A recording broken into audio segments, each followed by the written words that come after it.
Coming up, we're answering your questions about Universal on this week's episode of the DIS Unplugged Universal Edition.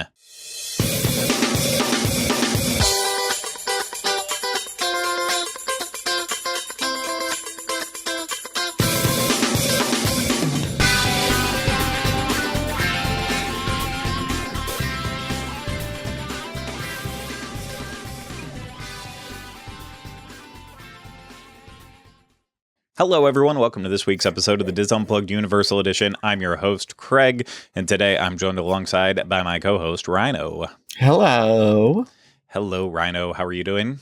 I'm fine. How are you? Fantastic. I'm doing great. I'm very excited to sit here and chat with you today and answer a whole bunch of great questions about Universal Orlando. I posed this question to our Patreon supporters at patreon.com/disunplugged. I asked if they had any questions that they wanted to ask us about Universal for this show, and they gave me a whole lot. And honestly, sometimes I hate doing these question and answer episodes because there's only so many times we can answer what our favorite dining is at Universal. It doesn't really change that often.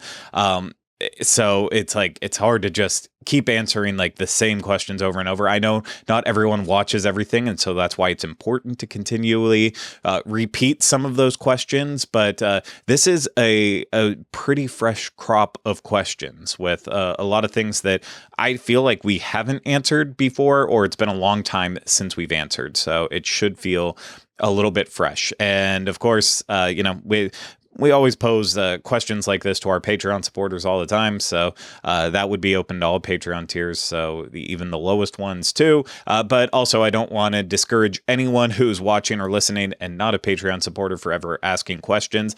That's why I say every week at the end of the show that you probably never make it to. If you ever have any questions, comments, video suggestions, always drop them in the comments on YouTube or reach out to us in a different way on social media, and I will take those into consideration. So we will keep doing question and answer episodes as much as you keep asking questions, and you don't have to do it behind that little bit of a paywall. You can do it right in YouTube every week. Take advantage of it. It's there for that reason. But before we get to answering those questions, I do want to remind you this is brought to you by Dreams Unlimited Travel. If you like our content, you want to support us, book a vacation through Dreams Unlimited Travel. It costs you no extra money, and you get the support of one of the awesome Dreams Unlimited Travel agents. So head over to dreamsunlimitedtravel.com today for a free, no obligation quote. Ryno, you ready to answer some questions? I sure am. Okay. I don't know what that weird accent was. I'm not really going to question you on it. We're just going to roll with it. So first question comes from Matthew, and this is a bit of a fun one. Matthew. So we get to spread our wings with this. Matthew asks, what aspects of theming around Universal do you think are better than the Disney parks? I know it's one that you probably have to think of for a second, Ryno, because I threw you right into it. But I mean, the obvious answer that I feel like anyone could say, having been in there, is the Wizarding World of Harry Potter. Not to say that Disney doesn't have anything that's close to the same level. Like, I do believe that when you walk into Star Wars Galaxy's Edge or Pandora, the World of Avatar, you do feel transported in the exact same way that you do in the Wizarding World of Harry Potter. But because Avatar is so different from the movie, and the movie just looks so fake. Don't yell at me for saying that. I mean, it's literally a 3D animated world. It doesn't look real. And then with Star Wars, I mean, there's a lot of realism to it, but we still haven't seen Batuu in anything Star Wars, so that doesn't have that same life to it. Whereas when you walk in the Wizarding World of Harry Potter, it's literally, you feel like you are walking into the movies. I mean, when Diagon Alley opened, the stars were literally all walking down that main stretch and saying, this literally feels exactly like it was on the movie sets, except this is real. You can walk into the shops. It's not just the facades. It's that attention to detail and that level of theming that I feel like Disney has come very close, but they still haven't necessarily matched the entire way. And I think it even goes beyond that. Like at Islands of Adventure, love or hate whatever's inside the Lost Continent, that is some of the best rock work that you will find and some of the best theming. I mean, even port of entry, all of the sounds that you hear, the shops are so themed from the outside. Islands of Adventure has a lot of that. It's also got a lot of bad too, like when you're walking through Marvel Superhero Island and Toon Lagoon. But in some sections of Universal, when it's at its best, it is just as good as theming at least Walt Disney World and Disneyland, if not better. And I'm not going into like Tokyo, because I know everyone's going to say Tokyo Disney Sea is the best themed park in the world. We haven't been there, so I can't really say to that. I am sure that will be the official answer one day, but I'm talking specifically Universal Orlando, some of the sections here versus what's at Walt Disney World or Disneyland.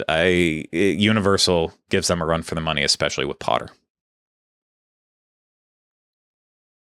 Yeah, I'm completely. I mean, I was going to say Harry Potter, and then I was trying to think more.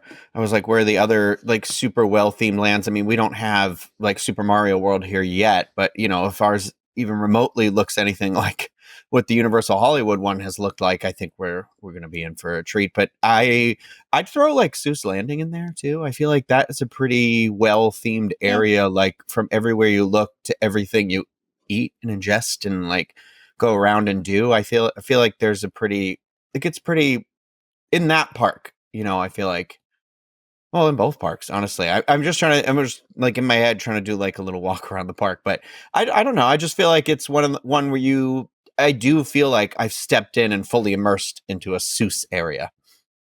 I get that. Honestly, I know the theming isn't exciting, and Hollywood Studios also got rid of it, but I think, just like trying to recreate the backlots of studios by bringing, at Disney's Hollywood Studios, it was Streets of America, kind of an amalgamation of a couple, but at Universal Studios Florida, you have New York, and then you also have Hollywood, and both of those areas, like when you're in there, you do feel like it's a well done backlot. Like they could literally walk into New York and film something and slightly trick you to an extent. And I mean, yeah, it's been used in the past for that. It was designed with that. So while it's not exciting theming for a lot of people and not the like immerse you into the movies, it is very effective in how it was done, even with like the layout of the park, like having Central Park all the way across over by Hollywood, because if you're in Central Park and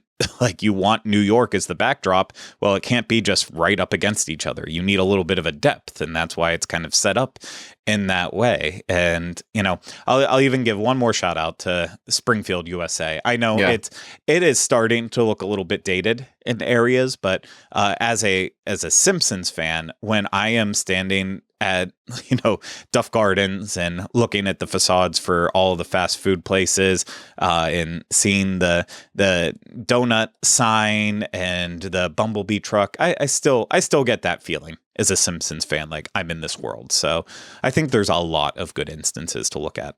Yes. I mean, I don't have another one. There's no other place for me. Let's move on to our next question now from Michelle. And Michelle asked, what do you think is the best use of resort guests' early entry time? Would your advice vary depending on whether it's for first-time visitors or repeat visitors? And this is a loaded question, so I'm going to follow up with a little bit of a context here. Right now, currently, as the time we're recording this, and only for kind of like a month, the current attractions are what's standing, and that it can always change, but as a general rule, until April 17th at Universal Studios Florida, the available attractions for early entry are Escape from Gringotts, Minion Mayhem, and Ollivanders. And then at Islands of Adventure through April 30th, you have Forbidden Journey, Flight of the Hippogriff, Velocicoaster, Ollivanders, and Magical Creatures Motorbike Adventure. Don't know why I left off the Hagrid's there. So those are your options available for early entry at both parks. What's the best use of early entry time, and does it vary based on it? I'll jump in again here right away. Obviously, with Hagrid's, if it's opening up on time and you can jump in there for early entry, go ahead and do that because you don't have Express there. And so unless you get very lucky on your timing or for some reason the crowds are lighter, it's always a good strategy to try to hit things, as early as possible. And that's with like keeping in mind that for early entry, like you have to rope drop early entry as well too, if you really, really want to take advantage of the best strategy for it. So I know it's early entry in itself makes you think like you're getting in there early before rope drop, so it should already have an advantage. But I'm really talking about for that extra advantage, you want that. But beyond it, it's a complicated question because everything else in there outside of Ollivanders has Express Pass. So if you're staying at one of the high level hotels, Portofino, Hard Rock, or Royal Pacific, you already have unlimited Express. So I wouldn't say waste it on Velocicoaster necessarily first thing in the morning, or Forbidden Journey or Gringotts. You can use your Express Pass for that throughout the day. Yeah, you might have a little bit of a longer wait, but there's a lot of extra questions that you have to ask yourself within it. So I would just literally look at what you want to do, and if you have Express, start like weeding out that, and if you don't have Express, then obviously look at it and just decide what you want to do, because you can show up early and wait barely at all for Forbidden Journey or Flight of the Hippogriff, and that might be what's good for you and your family, but not necessarily the next person. So look at the list of what's available, what you want to do if you have Express, and then move forward from there. And Ryno, I'm guessing you have nothing extra to add on there, but I do not. Sorry. You kind of said it all. It's a tough one. I know that was just kind of a Craig answers, but I felt like it was a good question because we don't get asked about early entry a lot. But we'll move on to the next one. This one comes from Greg, and I'm going to change around kind of what Greg said just to make more sense of the question. With the kids area shut in Universal Studios Florida, where would you recommend taking a wee one at this time? And for me, I would say that your best bet is to go over to Islands of Adventure. So that way, at least you have in Seuss Landing, if I ran the zoo and some of the attractions there, and then also back in Jurassic Park, you have the entire kids play area there that also has inside of it Pteranodon Flyers, which is an attraction specifically just for kids. So yeah, with Universal Studios Florida right now, I would kind of bypass it with younger kids and just focus more on Islands of Adventure. I mean, I would agree with you too. I don't have children, but that seems the most logical to me. Yeah. And that also leads into a follow-up question by Abby saying, what can kids under 48 inches ride at Universal? We have kids and ride chickens in our family, so we have skipped Universal in the past. Suggestions on kid-friendly / low-thrill days. I'm going to lean on Ryno a little bit for the low-thrill side because I feel like he's a better judge of character. But what I can do is go through and list everything under 48 inches. So I'm not counting stuff that's for kids or anyone who is 48 inches and above. I'm strictly doing anything that's under 48 inches. So this is if you are 47 inches or below, you can do any of these attractions starting at Universal Studios Florida. You have Despicable Me Minion Mayhem at 40 inches, E.T. Adventure at 34, Fast and Furious Supercharged at 40, Harry Potter and the Escape from Gringotts at 42, Men in Black Alien Attack at 42, Race Through New York starring Jimmy Fallon at 40, The Simpsons Ride at 40, Transformers The Ride 3D at 40, and over at Islands of Adventure, you have The Amazing Adventures of SpiderMan at 40, Cat in the Hat at 36, Dudley Do-Right's Ripsaw Falls at 44, Flight of the Hippogriff at 36 inches, Jurassic Park River Adventure at 42 inches, High in the Sky Seuss Trolley Train Ride at 36 inches, Popeye and Bluto's Bilge Barges at 42 inches, Pteranodon Flyers, again, that's for children, specifically 36 inches through 56 inches, and then you can be accompanied by an adult, and Skull Island Reign of Kong is 36 inches. And you can always find that information on Universal's website. You know, it's also in the park maps and outside of park attractions, but they do a great job at breaking down their height requirements and any other ride restrictions on their website. So I highly recommend always going there to check out on that up-to-date information. But as you could hear from that, there are a lot of rides that are actually okay for kids who are under, you know, that 48-inch mark. You're really talking about, Harry Potter and the Forbidden Journey, the Incredible Hulk coaster, Hollywood Rip Ride Rocket, Revenge of the Mummy. Like your more intense experiences are what is actually for the taller people and thrill seekers. But there's a big long list there of stuff that anyone who's under 48 inches can do. But in terms of low thrills, I know I read a lot off Ryno, but what are the attractions or experiences in general that pop out to you that are low thrills but still worth doing at Universal? I mean, SpiderMan, I think, is 100% worth it. I don't know that I would say like low thrill. Like Spider-Man is exciting, but it's never. I don't feel like it's ever overwhelming. You know what I mean? Like it's not like I think back like when I was a little kid, this ride would have like changed my life because I was afraid of like roller coasters, heights, and all of that sort of stuff. But if something like this had existed, it would have been like just. I mean, I still think it is like one of the coolest attractions in Central Florida, maybe in the domestic theme parks period. So like I think that's 100% something worth doing.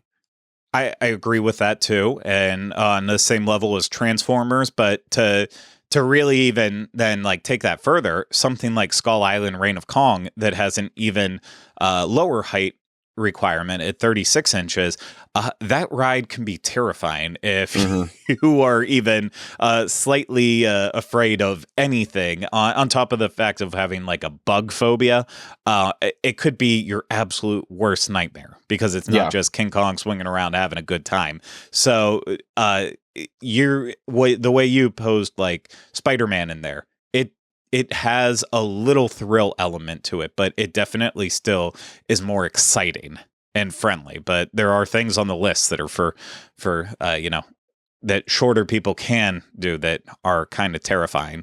One that jumped out to me, I would say Men in Black Alien Attack. There's really no thrills in that. It's fun. Obviously, E.T. Adventure is no thrills at all. Unless you, get very excited about E.T. saying your name. I was going to say, the part when you jump on the roof of the car is pretty exciting.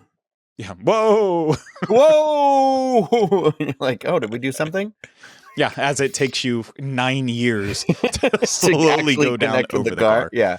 Yeah. And that's one of those things that anyone who's done it knows exactly what we're talking about. And if you haven't, you're in for a treat the day that you get to. There is nothing quite as exciting as that first section of E.T. I think the owl is probably the most exciting, like, scariest part. There's a whoo, whoo. You're like, oh, God, where'd the owl come from? I mean, or the Green Planet before it's revived and brought back to life when it's in its more sad state of affairs. Poor E.T. has its healing touches. Even when it is alive, it's terrifying. Because Magna has, like, ate somebody's face. That's a very good point. I hate it. Just to give one more, I'll give one more with it. Say again, Ryno just talked about Seuss Landing for theming, but with kids, you would walk into Seuss Landing and being like, how in the world is every attraction in here not good for kids of all ages? How is there a height requirement on two of them? It's because of the way the rides are engineered and such. I'm not going into that long answer. It's definitely a problem with Universal that they are more restrictive about their rides than Disney is, and that catches a lot of people off guard. But it doesn't mean that they're not still worth doing if you have anyone in your party who does meet the height requirement to go on with Cat in the Hat and High in the Sky Seuss Trolley Train Ride. Both good rides, but you also have Carousel in there and One Fish, Two Fish, Red Fish, Blue Fish. So you've got a couple in there that don't have height requirements, a couple that do, but they're all very low thrills in the grand scheme of things. But yeah, you are going to be terrified, even if you match the height requirement for River Adventure or, as I already mentioned, like Skull Island, Reign of Kong. You're going to be a little bit on the scared side, but There's a lot. There's a lot of low thrills really at Universal. I think the problem isn't the thrills necessarily. It's the level that of accommodation that is where Universal kind of gets dinged at a little bit. Just in my opinion. I agree. Moving on to our next question, and I just kind of hinted at this right away, but Bart asked, what are some of the things that Universal is getting away with that would never be tolerated by Disney fans? And obviously, I mean, accommodating people on attractions is the number one. We've really only seen it at Disney in basically two instances with Flight of Passage and then with Tron, and in both of those occasions, it has dominated so much of the conversation around those two attractions when they opened because people were actually being turned away from the first time it's something with Disney. And at Universal, it's an everyday occurrence. It's hard because I am in the camp where like I don't know. It's tough. It's tough. Like not everything can be for everybody. Otherwise, we don't really get some of the more like unique sort of stuff. You know, you don't get a Velocicoaster or something like that. So it's a tough balance. But I do agree that Universal is definitely faces challenges in terms of like they have a lot more restrictive. There's a lot more like, you know, if you're taller or larger or, you know, whatnot, you know, stuff like that, in addition to also guests with disabilities and things like that. There's more obstacles to weave around than I would say there are at Disney traditionally. Yeah.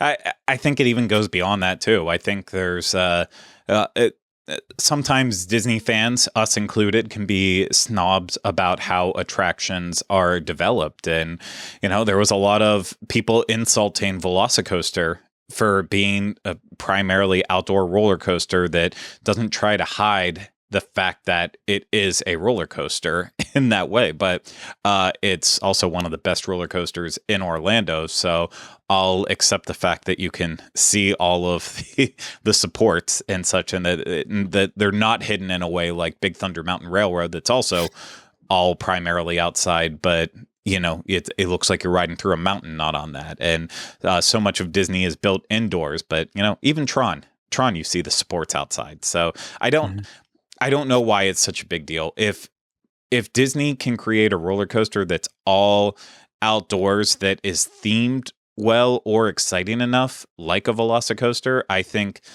fans would actually, for the most part, your average fan would get behind it. You would still have some of the ones who would say that's not Disney, and I see that to an extent. Like, you know, Primeval Whirl was a good example of it. It was a crap roller coaster, and the theming also, even if it fit for the land, was not good enough to take away for what it was. I mean, I feel the same way about Goofy Sky School out in Disney California Adventure too. There are times where it goes wrong in that way, but I think sometimes Universal's the easier stance on theming is something that definitely Disney fans would not tolerate it, but it's also, there's so many varying degrees of Disney fans where you have the ones who are Disney can do no wrong, and then the ones who are, you know, I love Disney, it's my primary place, but I would rather, you know, I'm willing to go other places, but I would rather go there. And then you have the ones who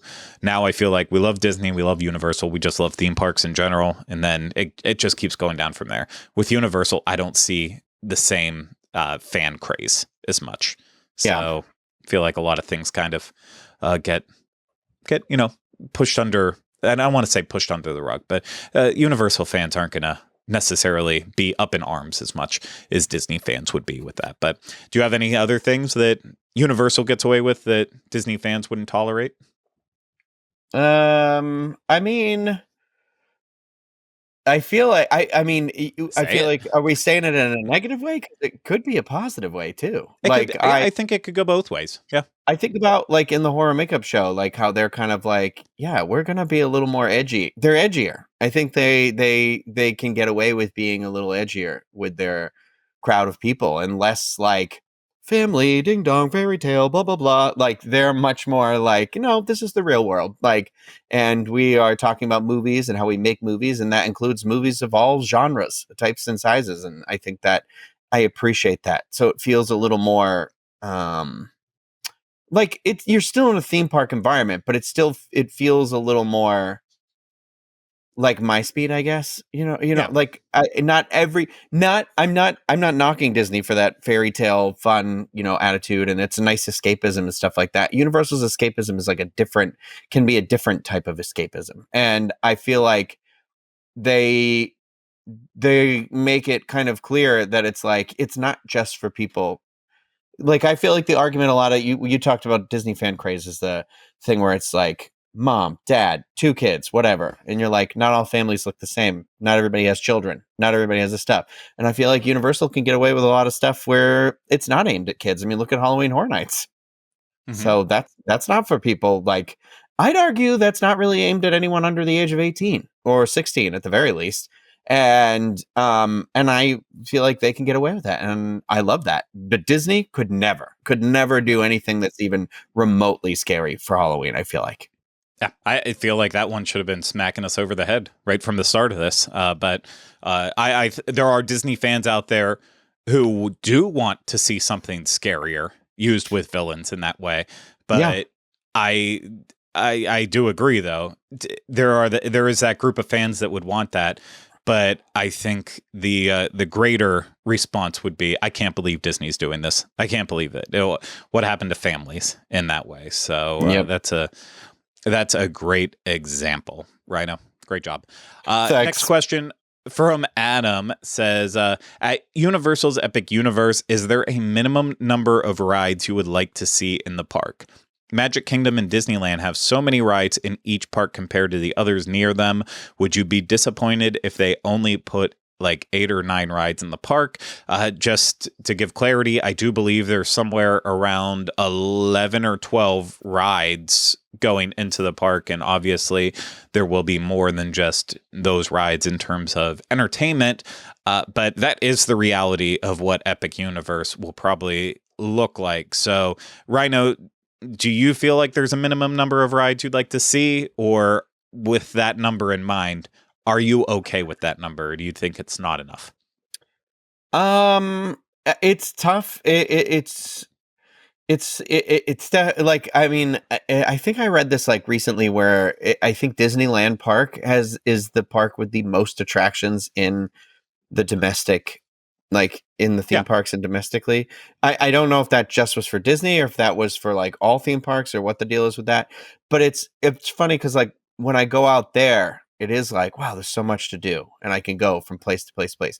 But then I go to like California Adventure, which has significantly less attractions, specifically even those aimed at people maybe not without kids or something like that. Like, and like I feel that difference, and when I come back here, when I'm in a park that isn't Magic Kingdom, I do feel it. Like when I'm at Epcot, I'm like, there's no attractions here. Like I Guardians is there. You've got your couple of things, but to me, it's like, this isn't a park you come in to do the rides in.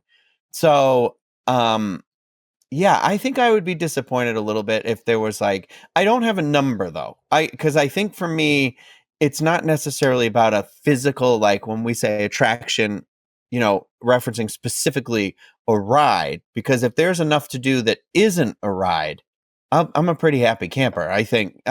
So it's kind of like let's say there is a monsters area. Let's say, when Nintendo does open, there's only 2 attractions there, even though I think there's like a Yoshi one, so it would be like 3 rides. But like, I think to myself, like, okay, like every land isn't going to be for me.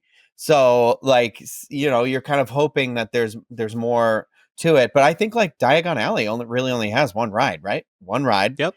And then it's got, shows and other things that go on about it. And sometimes I think to myself, like, oh, there should be like a second one here. But when I'm in Hogsmeade, before we got the addition of Hagrid's Magical, the motorbikes ride, I felt like, that area also only had like 1 ride I would really do, because the other one was, a kiddie coaster that you could do, that you can do. But, So I think it's like, I can't just answer it yes or no. I feel like it kind of depends for me on the theming and what the other activities are that are there to do. Like, are there good good fun places to go and eat? So that's going to keep me busy. Take pictures. Like, are there character meet and greets, things like that? All that factors into it for me. It's not just about like, oh, the ride, this ride, and this ride. Yeah, and so it is gonna be a little bit more complicated when Epic Universe opens up, because we know there's gonna be a great demand for that park, but a lot of questions like, will they embrace Express Pass right away, is going to be on the table. I mean, I feel like they have to. Maybe it's only Express Pass will only work with the big hotel on property. I'm not 100% sure on that. I haven't been following enough rumors to point one way or another on it. But let's say that they make the bold choice to say, when Epic Universe opens up, no Express Pass. Everyone is absolutely equal. Right at Super Nintendo World, you're going to have a lot of problems, because you have not just what has already been covered before with Mario Kart and the Super Mario section, plus Yoshi, because we'll have that where Hollywood doesn't. So people are going to want to experience that. You're going to have power bands and people running around wanting to use them, just like out in Hollywood, and just like the wands inside the Wizarding World. So you have that added into it too. Plus the food, which, if it's similar to the food in Hollywood that people are losing their minds about, you're talking about a lot of time dedicated to eating in there, not necessarily shopping as much. But then add onto it too a Donkey Kong roller coaster into the mix right there. I'm looking at Super Nintendo World, a fully encapsulated Super Nintendo World in Epic Universe that is easily, if there's no Express and you are not like perfect at how you're going to get it done, you're talking about over a half a day to it. God forbid, maybe even a full day. Really, if you want to soak in everything, because I didn't even mention then the meet and greets with it, meeting Mario and Luigi and Princess Peach and hopefully Donkey Kong. I mean, there's a lot right there with Universal Monsters. You have a handful of attractions, couple attractions, plus a very themed restaurant, a very themed section, hopefully character meet and greets there. We're talking a lot. Obviously, the Wizarding World always has so many details.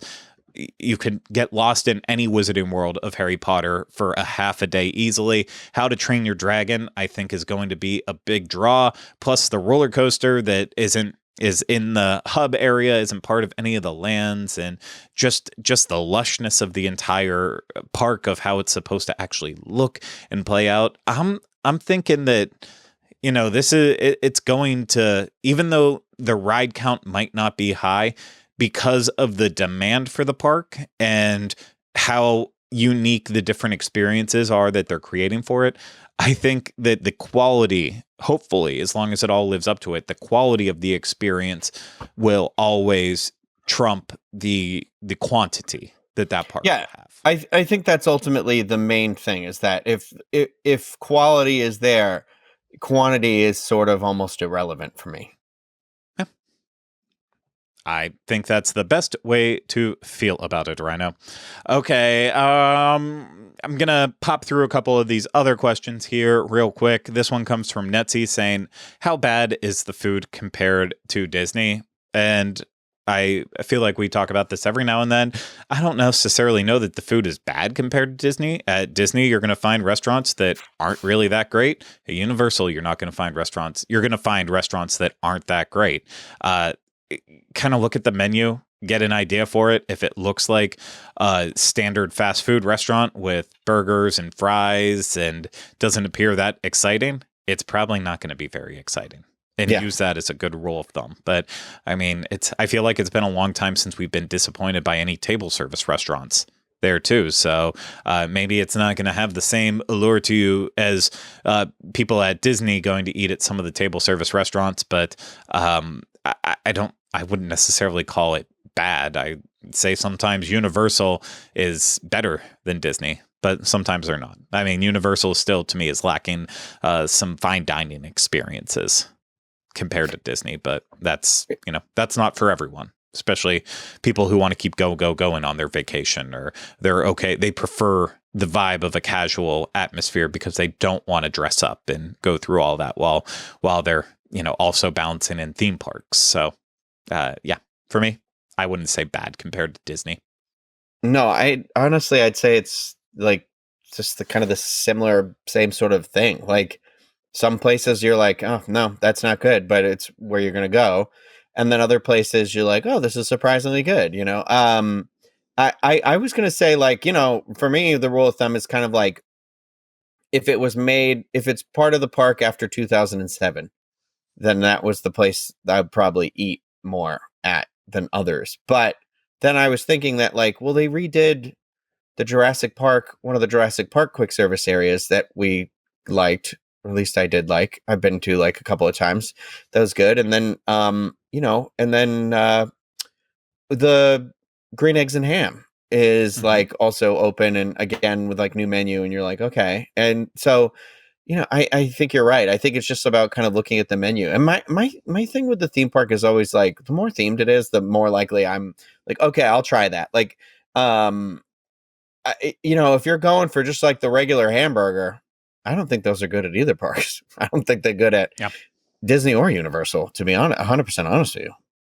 Yeah. And also, listen, sometimes you're going to see something on the menu that's like, that does sound different, whether it's, ramen or even Chinese food. And there's also a chance that your food will still taste like cigarettes. So she tastes like cigarettes. Even if it seems like it's going to be different and like, okay, that's unique. So unique means it's going to be good. That is also not the case. Like, but so I have to look at the other. If it's quick service pasta, while it's not bad and is very necessary, I feel like sometimes those restaurants they're not as exciting. You're not getting high class cuisine, but get the crepes. Just go get the crepes. Crepes are good. It's never a bad choice if you're over at Universal Studios Florida, the Central Park crepes. Didn't they have a new crepe the last time we walked by too? We were like, that seems weird. We should try it. Yeah, I can't remember. It was one for Mardi Gras, but so I don't think it'll be around long enough. Yeah, like to really like recommend like go get that. Maybe we'll get lucky and try it before it leaves too. But yeah, always changing up a little bit something with the crepes too, so that way it keeps it fresh. But this one comes from Rachel. Best sit down dinner at Universal. I know we can keep going on and on and on with it, but Rachel pointed out two specific things that they were toying around, and that is Cowfish and Vivo. So if you had to choose one between Cowfish or Vivo, Ryno, which would you choose? I used to say Cowfish, but I really feel like in the last couple of years, Cowfish, like every time I've been there, it like the menu keeps getting more and more pared down, so it's not as like creative as it once was. So I haven't been to Cowfish in a couple of years. So, but there is a sandwich on the menu that I love. That's like a sushi roll, but as a sandwich, and it's like one of my favorite things at Universal. But I think you probably get a little more bang for your buck at Vivo, which is, I feel like, pretty decent. But I haven't eaten there in a while either. But I would say if you're like looking at like you got a big family going and a lot of different types of eaters, probably Vivo's your safest bet. Yeah. I honestly would agree too. I've had a bunch of great meals at Vivo, and I'm the type of person that you regularly hear me say, avoid Italian food if you're going to theme parks, not just at quick service, but any, because Italian is one of those things that I feel like you can cook pretty well at home. Or, there's some really good small mom and pop Italian restaurants in every city around the world. So Italian's something you can regularly find. With Vivo, the pricing on it is still pretty good for city walk, but theme park restaurant with Italian food. And on top of that too, the majority of the pasta is house made, which always is going to add to the freshness. The flavors are typically there. Portion sizes are good. I like the atmosphere inside there. I feel like it can be perfect for either a family dinner or for a date night. It works both in those ways. I never have a bad time anytime I'm at Vivo. And I can't say the same thing about Cowfish. It's either too loud and noisy, or the food takes too long, or it's just not as good. So for me, if I had to choose between the two, I'm going downstairs to Vivo versus upstairs to Cowfish. I would say that Cowfish has great drinks, though. So if you're looking to try, I would recommend it for the drinks. If you were going to go and try, like, you're looking for their drinks are a little more creative, and I feel like they still kind of have that, like, they pack a little. They don't feel cheap for what you're paying for. Yeah, I definitely as a bar stop. I would agree with you with Cowfish.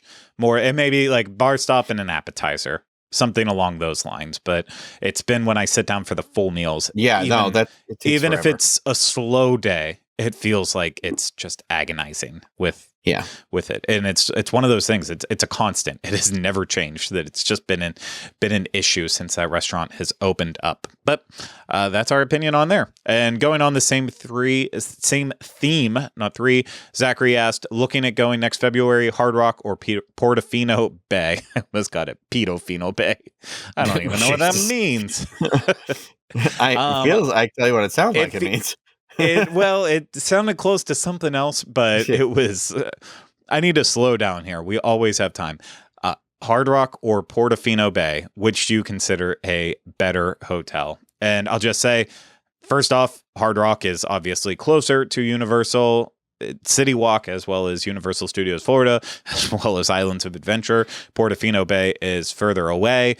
I don't necessarily love the theming at Hard Rock as much as I love the theming at Portofino Bay, which I feel like is comfortable, just impressive with the details, is romantic, but at the same time accessible to anyone. So it's like, would you rather be in a classier hotel further away, or a great hotel closer by, but maybe not necessarily the theme that really grabs you as much? And for me, I'd rather do Portofino than Hard Rock, but that's just me. I wouldn't have always answered that way. I'd say get me closer at Hard Rock. Love the restaurants there, and I'm okay with the theming. But I don't know. When we do something where we're spending more time in a hotel room, I would rather that the hotel room feels more comfortable to me, and Portofino wins on that front. So I would say Portofino, but if you had to book one tomorrow, Ryno, which one are you booking? Honestly, I actually don't know. I've never stayed in the Hard Rock, so based on that, I would stay at the Hard Rock because I've stayed at Portofino and it was fine. I don't like things that are like super duper fancy, but so like I like Portofino. I just I don't even know if it's true. To me, mentally, it feels like I'm closer to more dining options at Hard Rock. So that's why I'm like, oh, I'd try that. But it's out of sheer curiosity because like I said, I've never stayed there. So, well, great advice, Ryno. I know. I'm sorry. I can't help you. Can't help you. Portofino's beautiful. I can say that. I'm not disagreeing with your thing. Portofino's beautiful. It's got multiple pools. You got a lovely boat ride that takes you over there. You get the express pass at both resorts. But I don't know. If I was booking one tomorrow, for me, it would be Hard Rock because I'm curious. No. Never been to the kitchen. You've never been to the kitchen, or you've been to the kitchen? Never been. Yeah, we do need to go back to the kitchen eventually and redo it. I've just it's been too long. It's not. Again, I don't mind Hard Rock. It's just I'm thinking about where I am at this point in my life. And 5 years ago, my answer would have been for sure Hard Rock. I would have said, actually, I'm so tired of Portofino. Get me away from Portofino. But we ebb and flow as people. That's the great journey of life. Moving on, Pete says, not our Pete, a different Pete, says, Velocicoaster recently began to accept Express Pass. Yes, you did. Is it permanent or seasonal? And when do you foresee Hagrid's going to Express Pass?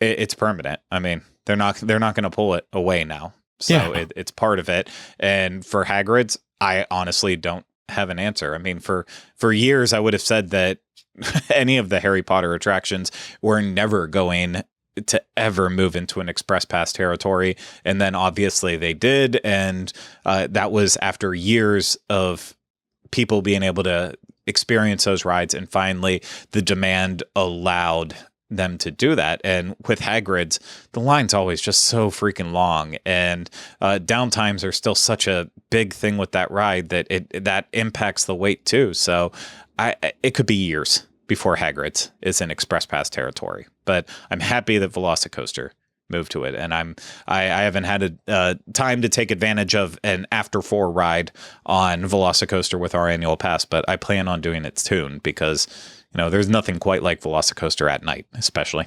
So if I can have Express and ride it at night, win-win. I still don't think I've done it at night. Oh, I think it rained when I went over to do it, so it was like, oh nope, not doing it in the rain. Well, we will add that to our list because as much as that ride changed her life when we rode it over and over again during the day, just wait till you do it at night. It increases the fear factor by 10, and you will find out fear is a factor for you. Yeah. It is. Okay. No, okay. That's fine. Fine. It's just because that attraction doesn't exist anymore doesn't mean we have to forget about it, Ryno. That's the honest truth. Okay, moving on. Last couple questions here. A simple one from Amy said, we're going to our first Universal vacation in mid-June, staying at Dockside, so no Express Pass. We have a 5-day, 3 park-to-park tickets. Can we get most things done without purchasing Express Pass? Over the course of 5 days with a park-to-park ticket, I can't imagine that you won't get everything done that you want, plus extra repeats. I know June, definitely late June is going to be busy. Anytime after Memorial Day is going to be busy, but the deeper you get into summer, it's going to get a little bit crazier. I'm not saying mid-June will be a walk in the park. It still will be busy, but 5 days, that's a lot. That's a lot of days. You might have everything done after 2 to 3 days. So I think you'll be fine. Do you think she'll be fine, Amy? Oh, 100%. I almost called you Amy. Amy, yeah, I'll be good. Yeah. Can I still be Garth? Yeah, I think she's gonna be. I think she's gonna be more than okay with. Wait, she said it with Express, right? No, not Express. Staying at Dockside, so no Express. But no, sorry. Days, 5 days to cover what everything. I heard. I still got Portofino on the brain, but yeah, 5 days, 100%. I think you're good. Yeah. Good. Okay, final question then comes from Beck X. I was like, Beck the musician? No, I feel like Beck could be doing anything else right now rather than watching or listening to this show, and I'm going to stand by that. But Beck X said, does this cover the Hollywood Park too, this question and answer? Yes, it does. That's the question. No, the question in there was, is it a one-day park? My son will love Super Mario World and will be 9 by then, but not so sure about big coasters. Thanks. Hey, the great part about Universal Studios Hollywood is there aren't any big coasters. I mean, you have Revenge of the Mummy, but even then, it's not a big coaster. I mean, equivalent to, it's got the launch in there, but it's not super crazy in that way. And then beyond that, yeah, you have Super Nintendo World that you have a lot there for it. I don't know if you ever come to Universal Orlando, but you also have a lot of replica attractions from, Transformers to Harry Potter and the Forbidden Journey to Despicable Me, Minion Mayhem. And so if you come here regularly and you're going to Hollywood, if we're talking about only the things that Hollywood has, even with Super Nintendo World with it, if you're smart or you do like a VIP tour or a front of the line pass, you're still not going to have problems doing it all in one day. I mean, you want to do the backlot tour and you get all the attractions during the backlot tour that are all part of it. You have Super Nintendo World. Revenge of the Mummy is different, so definitely do theirs. Unless you don't like coasters, then skip it. Jurassic World attraction that's there, it's different from our River Adventure. It's got the big drop, so if that's terrifying to use, you'd skip that. But if scary animatronics. Yeah, and scary animatronics, but still unique, so do that. Can't miss Waterworld. So Waterworld has to be a part of it. Secret Life of Pets, you have to add that into the mix. And then, that's really spend some time in Super Silly Funland outside of Minion Mayhem. I mean, I feel like you can get that park still done all in one day. And that's even with spending a lot of time in Super Nintendo World. Granted, you and I have not done that yet. We still haven't been there. But everyone I talk to, all my friends that have gone, they've all said, you're going to spend a good part of the morning in Super Nintendo World, most likely, especially if you buy one of the early tickets. And then after that, you have the rest of the park for yourself and time to go and do all of that. So I'm going to say you might have to sacrifice and do like a VIP tour with it if you're really on the fence and you think you want to do everything, and then also do the stuff that Universal Orlando has too, like Forbidden Journey and all the ones I've mentioned. But I think it's still possible. Anything's possible.